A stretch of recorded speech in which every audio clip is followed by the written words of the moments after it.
Hi, everyone. This is Dr. Cheryl Selman, and welcome to the Love Code. Wow, it's great to have you back because we have a fantastic conversation in store for you today. And as always, this show is really to uplift, to inspire, to transform, to connect you to the unlimited self that you are, to access the healing power that's within each of us, and to keep you inspired from week to week. And as always, it's great having you join me, and it's great being part of these conversations and knowing that we have such capacities and such a promise for potential in our lives. And if you are listening for the first time, I invite you to go to my Facebook page, which happens to be Dr. Cheryl Selman, or you can go to my website, drcherylselman.com, because whether you like me over on my Facebook page or go and opt into my website, I will send you the archive shows, not only to the Love Code, but to the other program that I do on Progressive Radio Network, which is What Women Must Know. So if you want to get all the latest shows and keep up to date with the information that I'm sharing on a regular basis to keep us really healthy, spiritually, physically, emotionally, mentally, then join me there. I'd love having you as part of my community. And today we have a great conversation. We're going to be exploring about the key to using your subconscious power to really create the life that you want. And my guest is Kimberly Friedmutter, who is the author of the book, Subconscious Power, Use Your Mind to Create the Life You Always Wanted. And, you know, the life we've always wanted is created from within. And the manual we never got when we were born was how to use our power to create the life we've always wanted. We think it's doing a lot of hard work out there in the external reality, but it all starts from within. And so my guest, Kimberly, is such an expert. This is her world, her work, her passion, and she's going to be sharing some profound information with us today. So just let me share a little bit about Kimberly Friedmutter. She is a certified hypnotherapist, a member at large of the prestigious UCLA Health System Board, the American Board of Hypnotherapy, the Association for Integrative Psychology, the American Board of Neuro-Linguistic Programming, and the International Hypnosis Federation. She is also a certified Master Hypnotist and certified Neuro-Linguistic Programming trainer. And the latest book is called The Subconscious Power, Using Your Mind to Create the Life You Always Wanted. And Kimberly, I'm so happy you're here. Welcome to the Love Code. Well, thanks so much for having me. And with all of those accolades and nice things that you just said, I'm still stuck between a yapping small dog and a bidet that wants to squirt water on the wall. So, it just shows you never really leave your circumstances, no matter how much of an expert of anything you are. Well, what's anyway, going on in your being subconscious here. mind? Yes, always busy. You know, it's life, which is the consciousness part, you know, so if we can just temper and turn down the volume on our conscious mind and allow that volume to be cranked up on our subconscious, we would all be traveling a much different speedy highway. It's true. You know, I didn't share this with you before we got onto the show, but I actually have trained in NLP many, many years ago. I've done hypnotherapy in my practice as a psychotherapist. You know, I'm also a naturopathic doctor, but it's beautiful for me combining the work that I have done in the past as a psychotherapy with tools like hypnotherapy and NLP, as well as the knowledge I gained with the body and, you know, working with the capacity to heal physically. Because in order to heal, we need to bring into play the subconscious power that we have, understanding the huge potential, the part of us that is wounded, that created the problem, and then be able to go in and heal and then support it on the physical level. So, you know, I love what you're doing, and obviously you're passionate about it and have really gotten, this is your life. You know, this is what you are involved with all the, you know, background and associations and the work that you're doing, and with your book as well. Yes, and I wrote the book originally. I was asked to write the book by an editor contacting me from HarperCollins, and by the time I got the proposal ready to go and all of that took about a year, and by the time we turned it into her, she had left HarperCollins, and so we put it on the open market, and then of course Simon & Schuster became my partner in it. But it was interesting because, it was at a time when we weren't really talking about mental health like we are today. And obviously, who could have foreseen what we were in for in 2020? And I wrote the book with the feeling of, please don't let me give busy people one more thing to do. I'd rather give busy people 1,000 less things to do. And that was the whole motivation of the book, was to make it easier. I live in Las Vegas right now, and I like everything fast, cheap, and easy. And I'm not afraid to say it because I want things to be just simple and path of least resistance. And I found the way into that. And the way in was to crank up the volume on that subconscious and to turn down that volume, as I was speaking of before, on consciousness. We're double-minded, and I know that your listeners are so well-versed in this, but just as a quick recap, we have our conscious mind, which is our daily task maker and our calendar keeper and all those things, and then we also have that layer just below the conscious, which is our subconscious, under consciousness. And so that is where all the good touchy-feely stuff is, the things that make you, the things that make you individualized and special. And so within that, we all have our set of, internal GPS modules. We have our hopes and dreams. We have our emotions, our faith systems, our belief systems, where we've been, how we filtered and translated where we've been, where we're going, how we translate that. So you'll see with the book, I do specialize in high-performing individuals. I've got Martha Stewart here, Jennifer Hudson, Mike Tyson, all of which wrote really nice things about the book. But the bigger picture is that these are people who wanted to experience something bigger outside of themselves. I individually have comments from all my high performers saying, I never could have imagined this life that I achieved or that I got or that I was granted.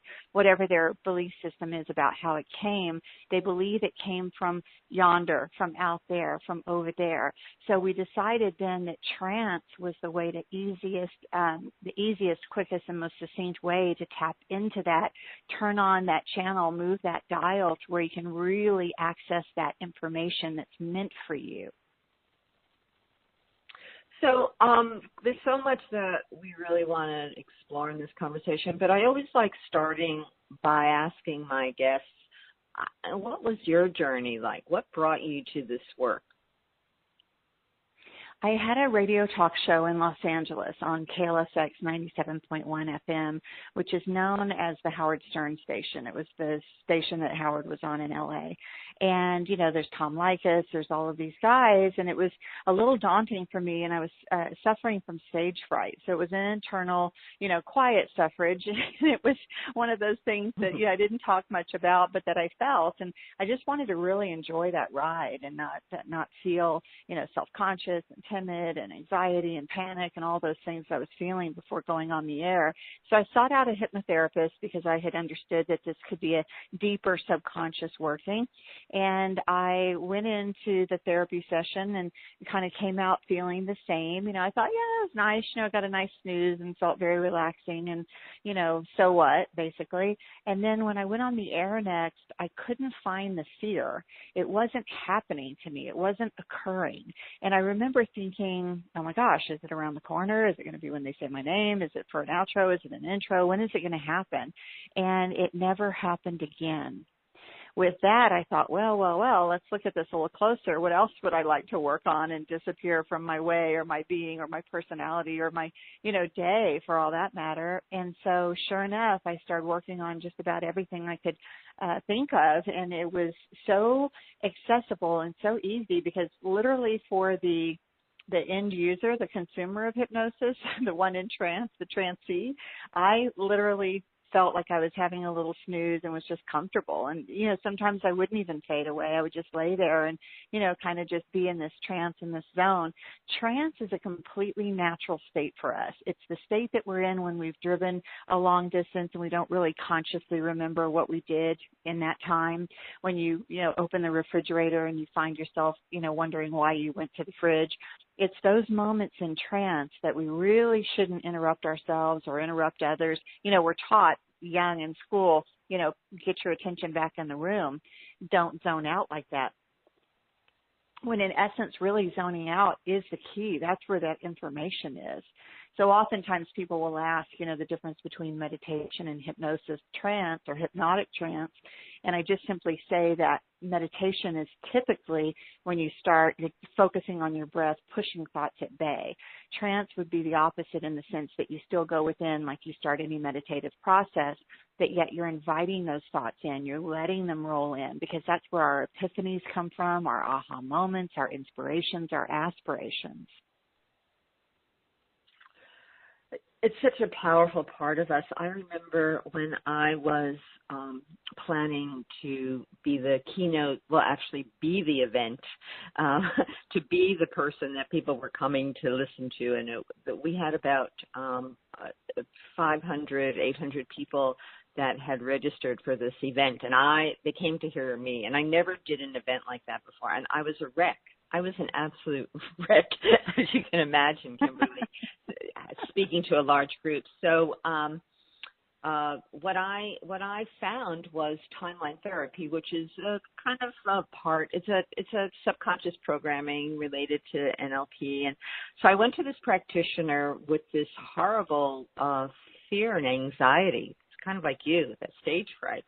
And we did a session. I didn't think much actually went on. And when I came out of that session, that fear had totally disappeared, and it really hasn't emerged again since. So I understand what you're saying and the power when we can tap into this powerful part of us that can alleviate our fears, anxieties, or traumas. I always prefer modalities that are working with the subconscious, or what I also call the unconscious part, because the rational, logical part of us can only take us so far, that cognitive functioning in being able to resolve any issues that we have. I always like to say, you can never heal things on the conscious level. You have to heal them on the unconscious level in order to really get permanent change. And that's why the work with hypnosis and NLP is so powerful. And I've seen in the years that I've been working with these modalities, such miracles of healing and transformation go on. Where people have been struggling for such a long time in cognitive therapy, talk therapy, which got them some insights perhaps, but not real change. It's interesting that you say that about timeline therapy because I'm a timeline therapy trainer's trainer.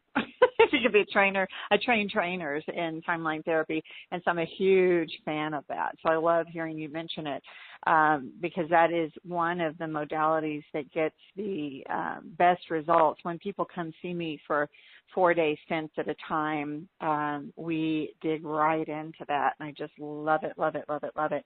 So yes, and you're absolutely right, because something has moved the needle to create the problem, and addressing that thing, whatever that thing is. Usually a good practitioner in hypnosis can, listen to the presenting problem and hear how it's phrased and how the person puts it, with the always or, usually or should have, could have, all these things that are these, not red flags, but are these indicators of how that got kind of stuck in there, and it's so freeing when clients come and they just feel like all of a sudden, their burdens are lifted, and you're absolutely right. You get that true lift. It's like a good bra. You get that true lift with the underwire. You just do. So we have to get in there to the underwire. We don't want to talk about that. I just had a guest who's against bras and underwire, so I think they're not that great. I know. It works for a metaphor, but nobody likes those anymore. Look, we're so lucky we live in this day in science when all of these microfabrics and fibers and all this kind of thing is lifting us. Pretty soon we'll just think about it and they'll go, there they go. Well, it might be a good goal for one of our sessions with the subconscious of programming our bodies. Yes, how to lift your breath. Can we talk a little bit? We mentioned timeline therapy, and I'm sure so many people listening are curious about what that is, maybe have never heard of it before. I don't think it really has the renown as it should, as it's such a powerful tool. So maybe you can just define what it is a little bit so people can have an introduction to timeline therapy. So basically, in the mind, we line everything up according to time. So something happened in the past, something's happening in the future, and now is where we stand. And so you elicit a timeline from a client by simply asking them, close their eyes and imagine yourself, floating up above this thing that forms a line. If you were to look towards the past, which way would you look? Please point. They point. Look the way, direction of the future, which way would that be?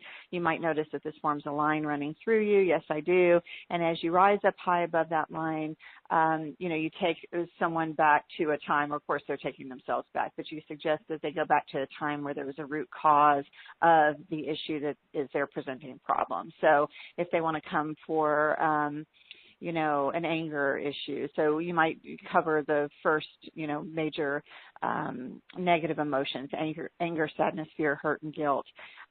You'll tell me if this resonates with the way you practice timeline therapy. But anger, sadness, fear, hurt, and guilt. So you have a stimulating emotion, anger. You have a depressive emotion, sadness, and back and forth that they alternate.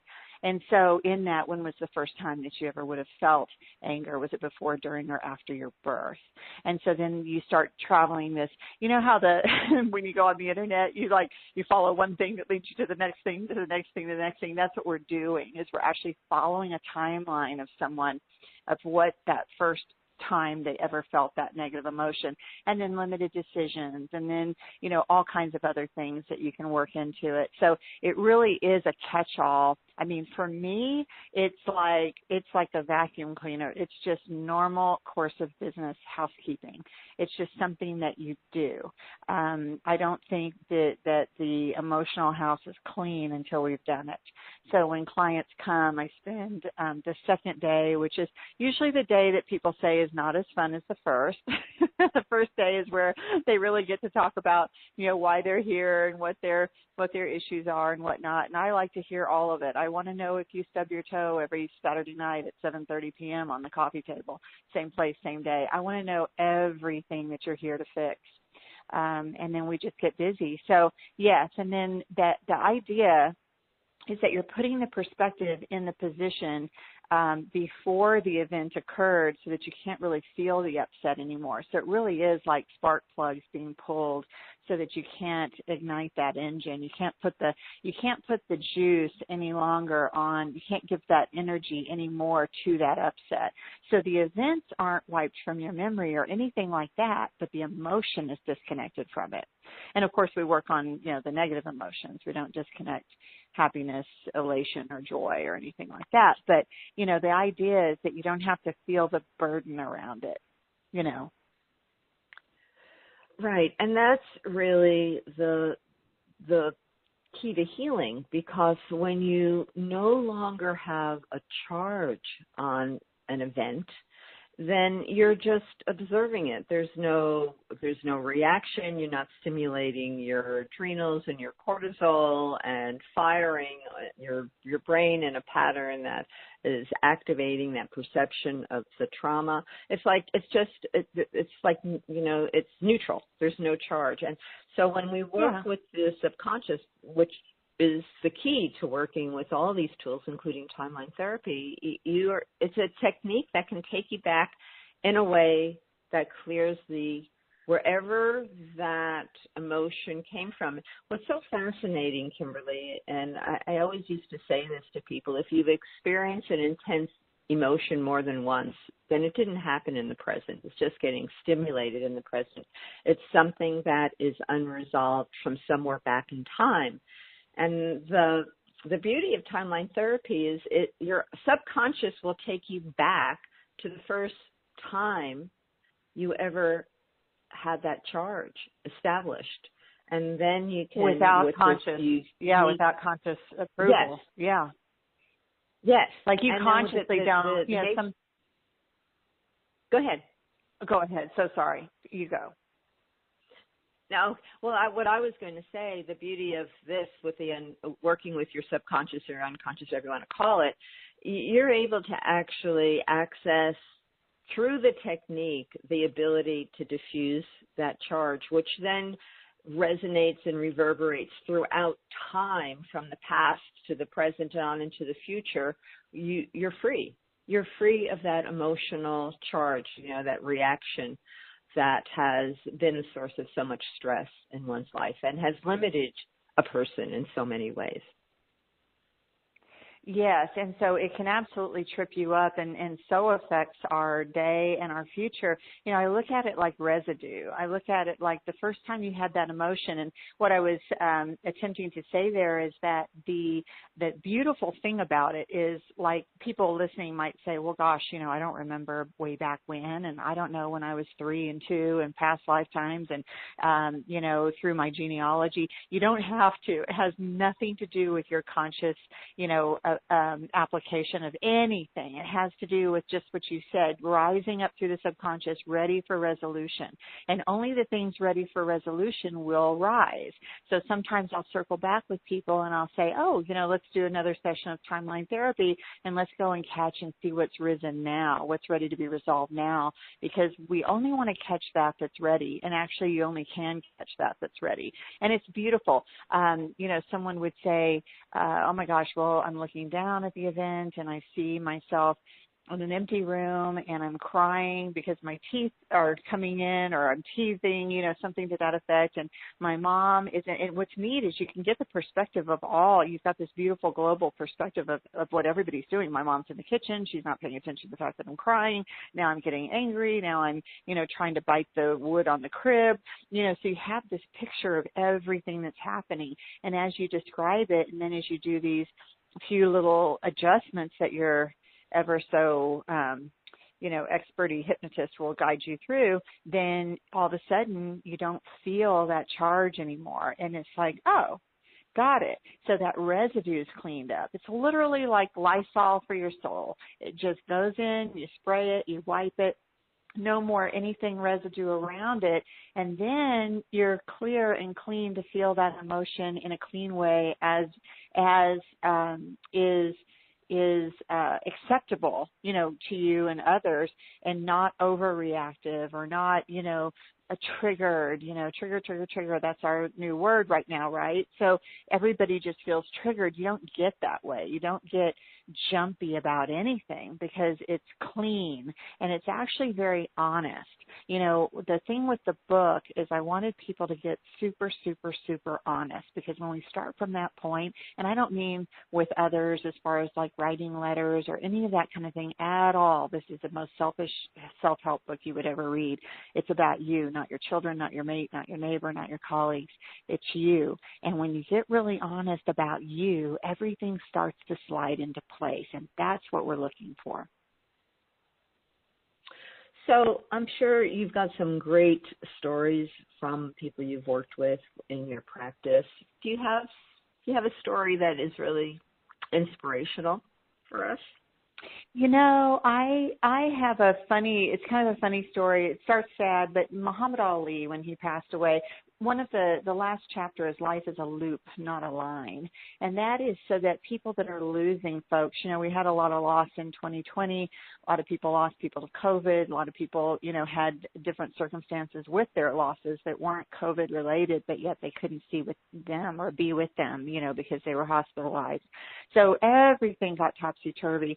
But that chapter, I'm friends with Mike Tyson and his wife Kiki, and he was honored to be asked and invited to be a pallbearer for Muhammad Ali when he passed, and to, obviously attend his service.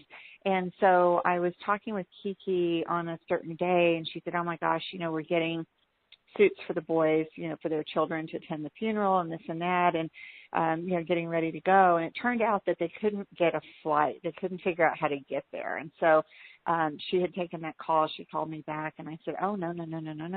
Like, you have to get there. Like, I'll figure out how you can get there. You know how sometimes, like in a relay race, you give the baton then to the stronger runner, and you give it to the next runner who's not all tired, exhausted from the experience. And so I was so happy to take that baton. Anyway, got her on a plane, and got them down there in time for the service. And someone had said to me, they said, I bet, Mike is so impressed by what you did or something like that. And I was like, Mike? I said, oh, no. I was trying to impress Muhammad. I was like, Mike is dear and all of that, but, he's living. We can talk about that. But Muhammad was, because I knew there were great things in store for Mike and Muhammad. That was the relationship that, I wanted to feel the warmth and the love and the joy around. Nothing to do with what I had done. I was playing a tiny, sub role in something that would be a forever memory and forever marked in history for those two, you see. So when you have a situation where you can assist, I think of it as like vessel assist, right? We're all bobbing around on the ocean, and sometimes, the waves are big, sometimes there are little ripples, whatever, but all boats rise in high tide. And if you can plop into that water and raise a boat, make it a little higher tide for someone, do it. Because every single chance you get to be a little sparkle in someone's day or life or it's beyond how it feels. I feel like there's a twinkling star for you there. So that would be one. I mean, there are so many. I had clients, 2 clients, which started as one client but turned into 2 clients that wanted to not fall in love with each other on the set of a film. That was very interesting. So I just ran the anti-love model. So that was good. Well, it was highly unecological for the person who had a history of this, by the way. And so they wanted to make sure that they were shored up. And I thought, that was very commendable and very respectable. Know your issues, talking about getting honest. And they were starring in a film with another one that was just the same, so it could have really been explosive. And luckily everybody's still tucked in at home where they belong and everybody's good. So. But even those issues have a wound attached to it, right? So when you have inappropriate behavior or, something that's not according to what is ecological return. I mean, even that tendency, that pattern is a wound, is an emotional issue that is needing to be healed. So you make appropriate choices. I mean, that's the whole point. It's like wherever we set ourselves up to have some degree of trauma or some degree of emotional pain, or eventually have that show up, even though it may look like a bright moment in the moment, but we see a pattern with it, then that is the message to address and heal what's been the thorn in our side, so to speak. We talk in metaphors, we talk about these wounds, but it's that reoccurring programming that we don't even understand, but it shows up all the time, and it's predictable. And that is what this work enables people to heal and resolve, so they have greater choice in their life. They're not just running out of a programming. They actually can make a variety of choices that are more supportive and healthy for them.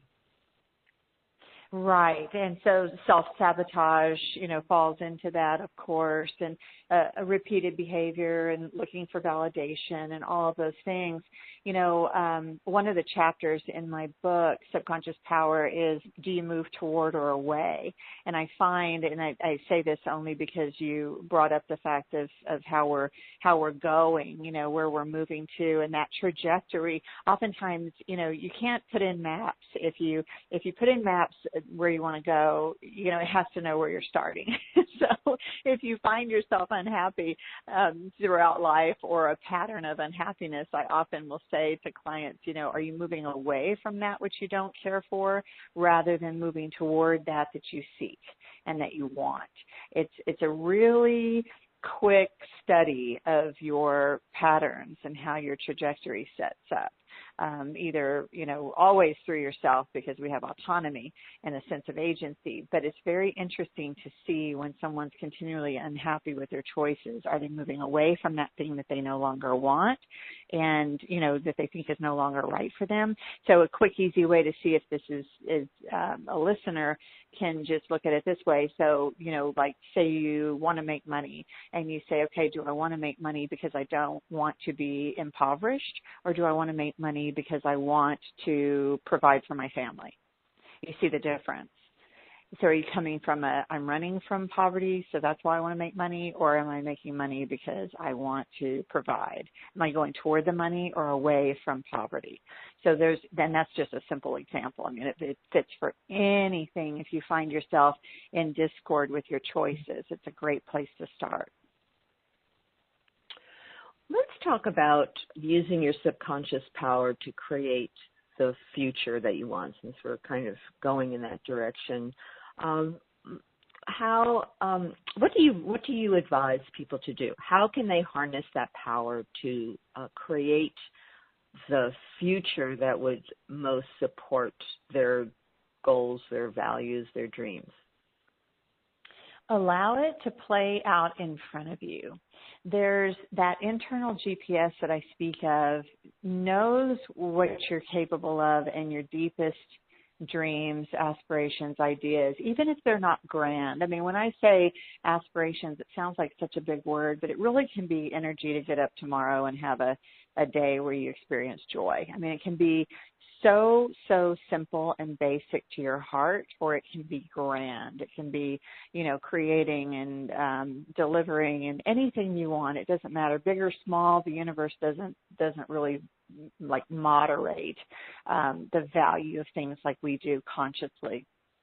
And so when you sit and you imagine where you feel happy, like, am I the happiest sitting here, being relaxed? Am I the happiest on a mountaintop? Where am I the happiest, and why, and with who, and what does it smell like, and what does it feel like?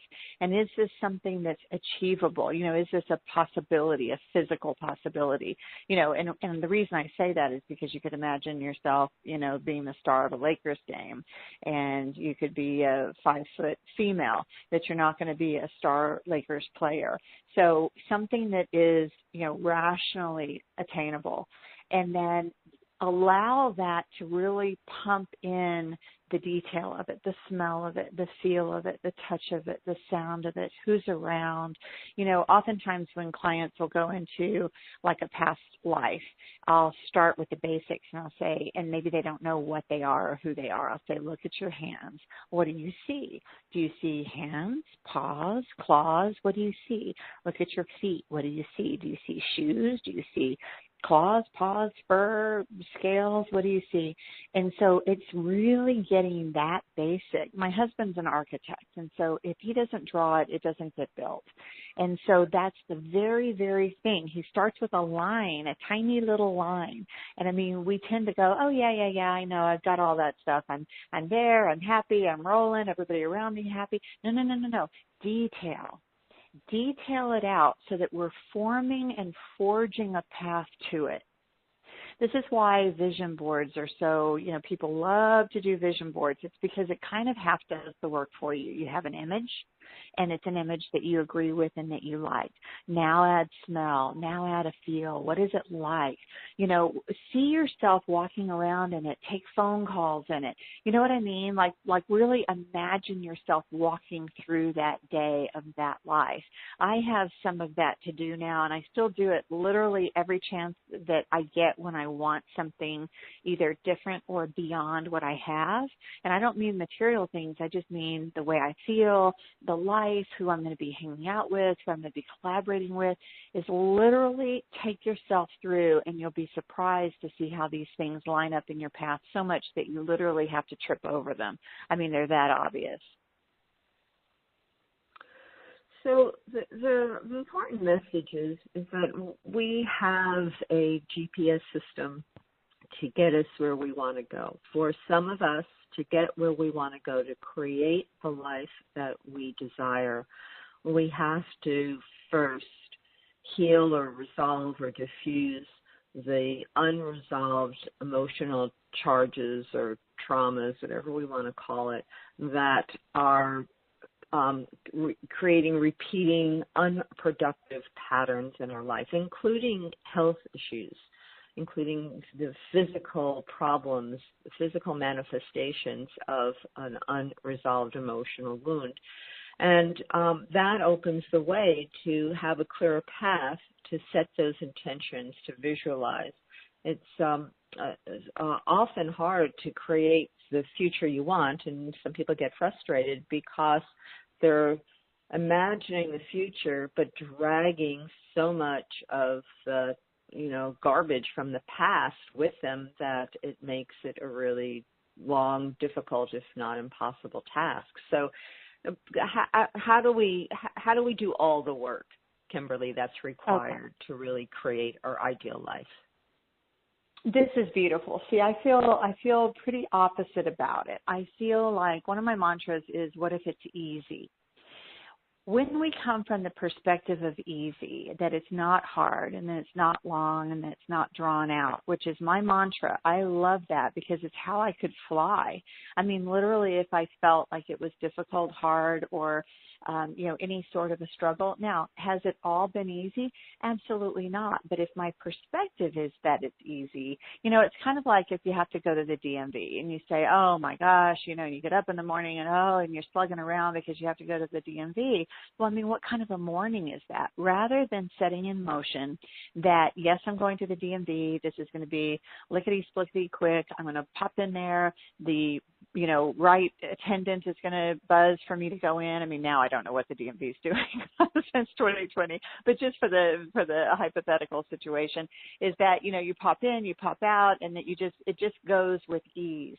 When you come with that mindset, the chances are greater that it will go that way than if you just assume that it's some way that we all joke about. The global joke is the DMV. And so with that perspective, okay, we want to sell the house. This is how easy it's going to be. The perfect person is going to show up for the house. We might not even have to list the house. They might knock on the door and want to buy the house. I mean, this has happened 3 times for a client of mine. I kid you not. And she fully expects to build a house and to have someone, apparently Celine Dion bought one of her houses. Selena Gomez bought another house. And then a third person, I've forgotten who, I think French Montana. I mean, this is a woman who now believes that she can build homes to have people, go and knock on the door and offer her money to live in their home. I mean, this is amazing. This is not normal thought. But what happened is life convinced her by showing her that this is what she has a knack for. I mean, I kid you not.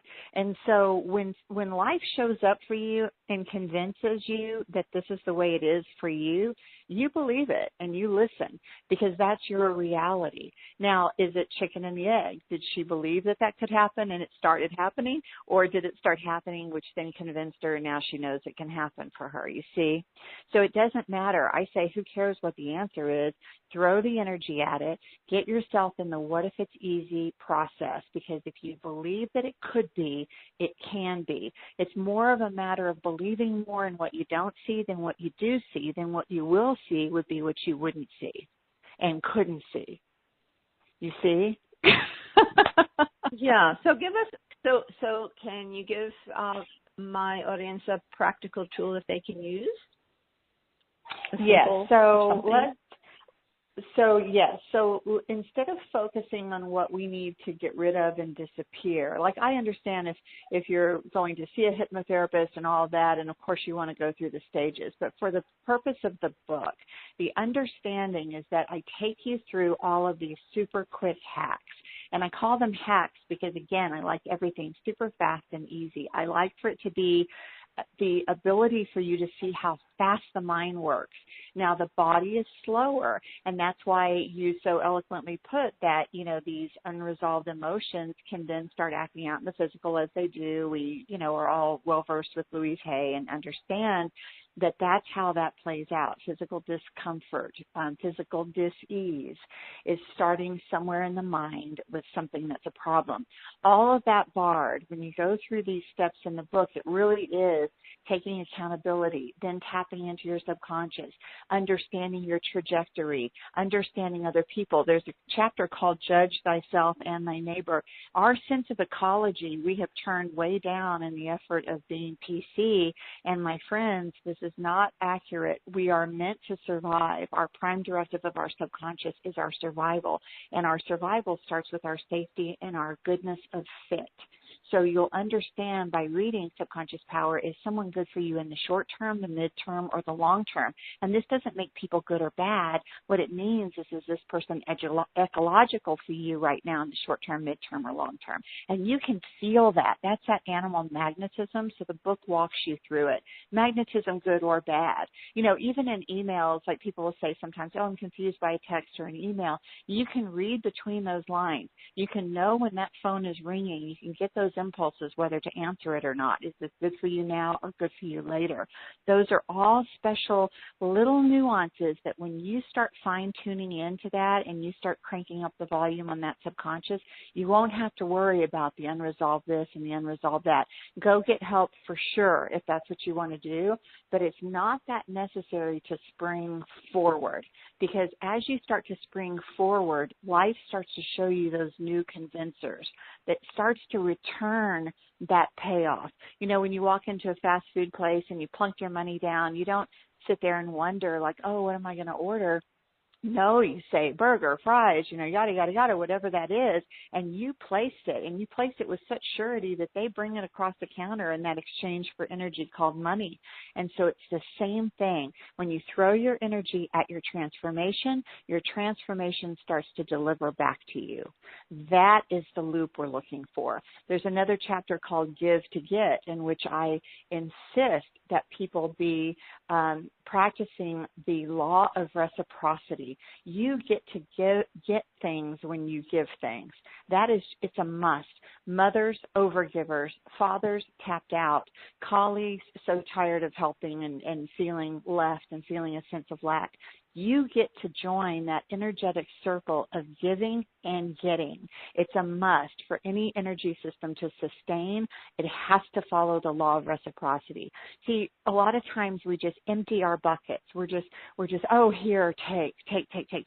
And instead of giving, up, we're giving out, and then there's just nothing. And we all know that feeling. We've all done it, and it feels terrible. And actually, it's actually a disservice to the person you're giving to as well.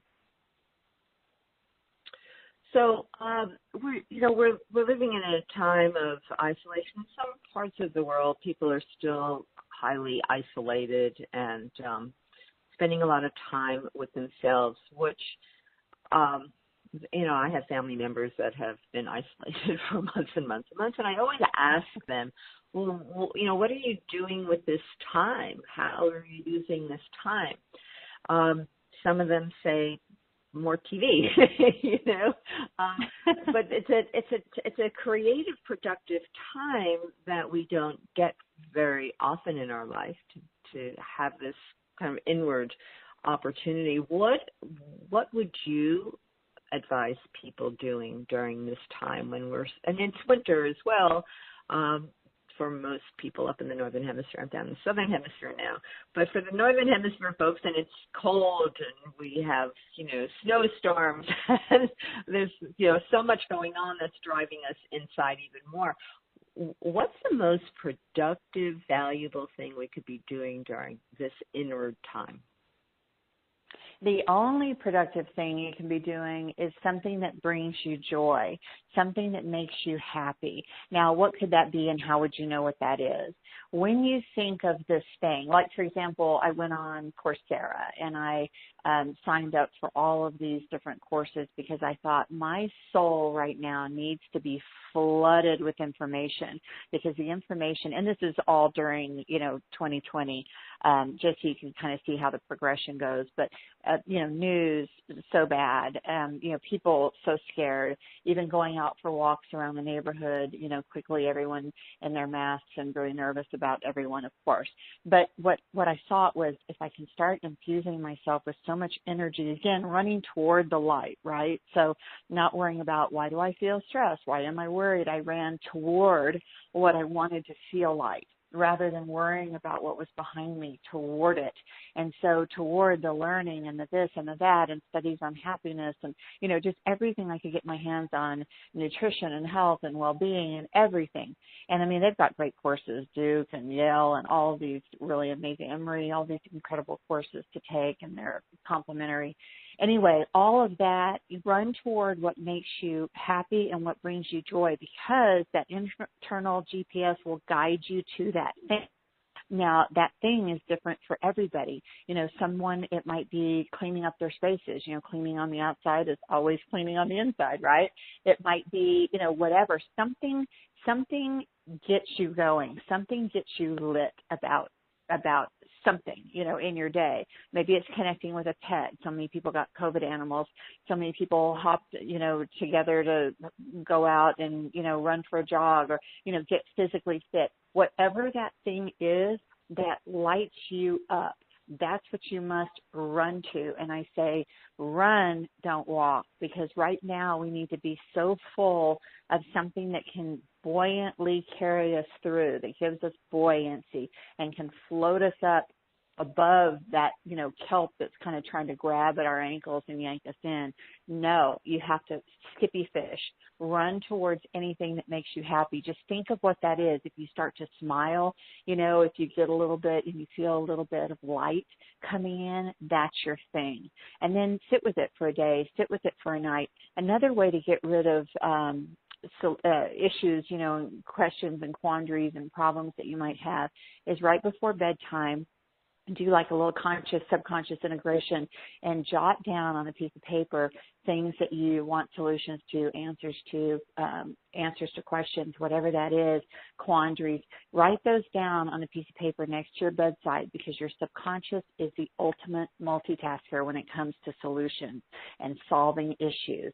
And then in the morning, you'll have those aha moments, those epiphanies, like, oh, that's how I get out of this issue, or that's what I need to do, or that's, if it's performance enhancement, oh, that's the ticket to taking it to the next level. Your subconscious is begging you to give it something to work on. It's involved in cellular repair, inflammation, all these things with the body, but it also wants to please you mentally. So give it tasks right before bedtime. Just jot them down, and you'll be really surprised at the answers you get. That's a great way to address things that you're trying to get answers to.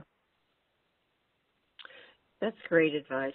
We have this time, whether we like it or not, and it's a time to really cultivate ourselves and to expand, to educate, to tap into that inner power that we've been talking about for the entire show, really. It's understanding that this enforced ashram life really allows us to put our focus on what we want to be creating in our lives. And I've always said in many shows, you've got to turn off the television. You've got to turn off the news, because you do not want to be programmed by negativity. We have to be choosing where we want to put our focus and our attention and intention.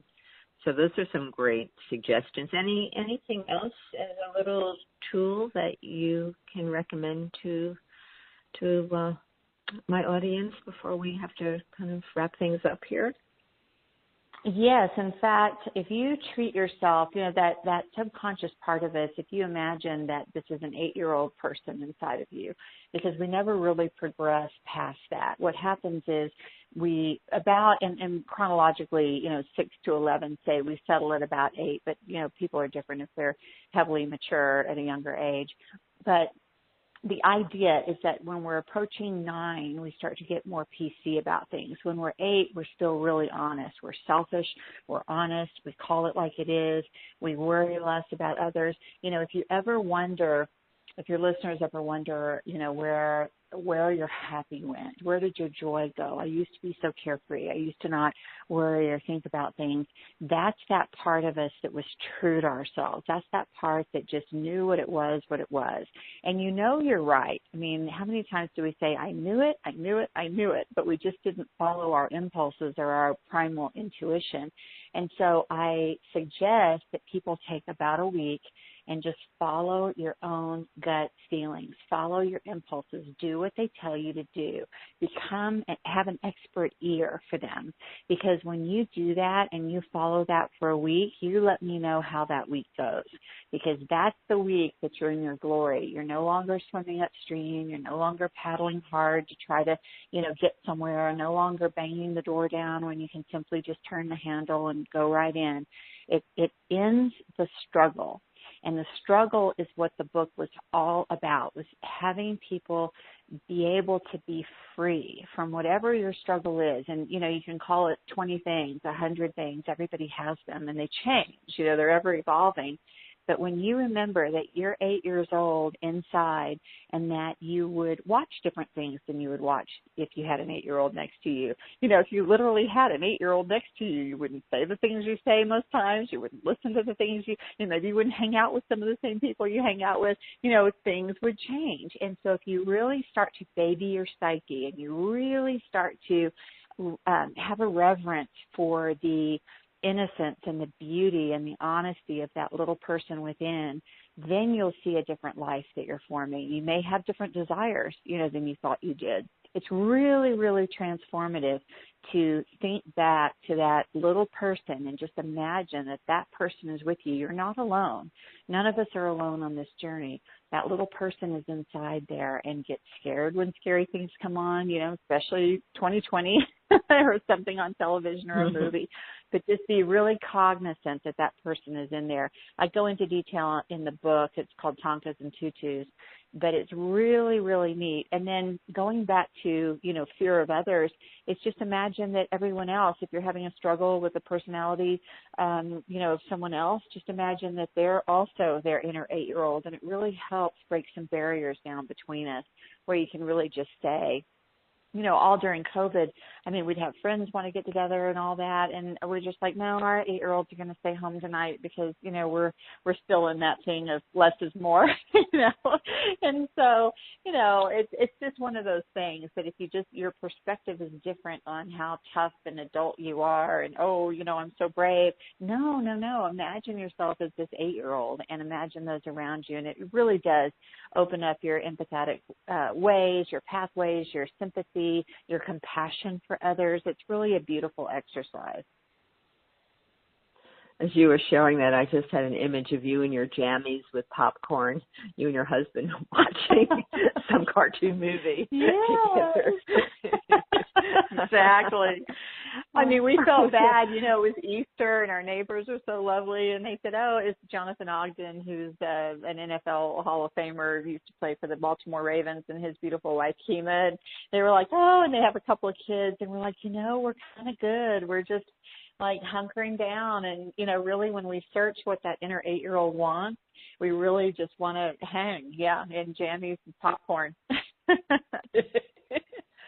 So if people want to learn more about your work, I invite people to go to your website, which is Kimberly Friedmutter, which is obviously Kimberly's name, KimberlyFriedmutter.com. And the Twitter is at Kimberly Friedmutter. Kimberly, where can people get your book? Yes, so the book is available everywhere, retailers nationwide, and of course online. And my social media is actually at Kim, K-I-M Friedmutter. And the website is Kimberly Friedmutter. Yeah. So, but the book is available everywhere. It made a lot of lists. It made a lot of really good lists of, most important books that you might want to read on spirituality and, gifts for brothers, sisters, mothers, fathers. It hit probably 30 different lists. that just shows, again, that, again, you have a brain, you're in the game. You know, subconscious is something everyone has, and there's not an age or a gender that it's not appropriate for. It's written very sensibly for anyone to get it. It's a super easy read, and, of course, now available in paperback, so you can just grab it, throw it in the bottom of your purse, your backpack. Use it as a guide for all of the beauty you already have. You already have this mechanism. It's simply a guide for how to best use it so that you can have this beautiful, easy life. Well, that's exciting. It sounds like you've taken all of the things you've learned in your past and put it into a user-friendly book that helps us activate and create the life we want, the possibilities that we're all looking for. So thank you for all the hard work to make it happen. I'm so glad that you've been with us today and sharing your wisdom and your experiences and your practical tools that you've been offering us. So I wish you just ongoing success, Kimberly, with all the wonderful work you're doing. Thank you. It's my greatest pleasure. And to all of you listening, thank you for staying tuned in with my conversation today with Kimberly Friedmutter. And as always, every Saturday at 11 a.m., I will have another great conversation to inspire, uplift, and transform your life. And until next week, may your week be filled with love, peace, and harmony. This is Dr. Cheryl Selman. You've been listening to The Love Code.